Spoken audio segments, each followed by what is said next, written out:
స్వామివారికి ఇష్టమైనటువంటి పిండి వంటలు చేసి 21 దారములతో నూలు దారంతో పోగులు చేసుకొని భక్తి శ్రద్ధతో ఆ స్వామివారికి పిండి వంటలన్నీ వండిన తర్వాత పంచభక్ష ప్రమాణాలతో కేదారేశ్వర వ్రతాన్ని చేసి మనం చేసిన నైవేద్యం అంతా కూడా స్వామివారికి సమర్పించి కలశం ఏర్పాటు చేసుకొని ఆ రోజు నుంచి కూడా ఈ కార్తీక మాసం వచ్చే అమావాస్య వరకు కూడా ప్రతినిత్యం స్వామివారికి పూజ చేసుకుంటూ ఆ అంత్యమున ఏదైతే చివరి రోజు ఉంటుందో ఆ చివరి రోజు ఒక 21 మంది బ్రాహ్మణులు పిలిచి వారికితో మళ్ళీ కూడా పూజ చేయించుకొని వాళ్ళకి పాదప్రక్షాళన చేసి సపరిచర్యలు చేసిన తర్వాత కడుపు నిండా భోజనం చేసి దక్షిణ తాంబూలాలు ఇవ్వాలి.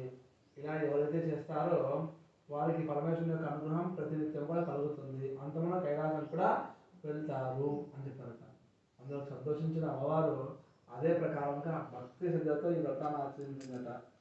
వ్రతం యొక్క మహత్యం వలన పరమేశ్వరుడు ప్రత్యక్షమయ్యి, దేవి నీవు అడిగిన కోరిక ఏదైతే ఉందో అదైతే సంస్కారం అయిపోతుంది కాబట్టి ప్రత్యక్షమే నీకు ఇస్తున్నాను అని అమ్మవారికి స్వామివారు ఆ కోరికని ఇచ్చేశారు. ఏమి ఇచ్చేశారు? శరీరంలో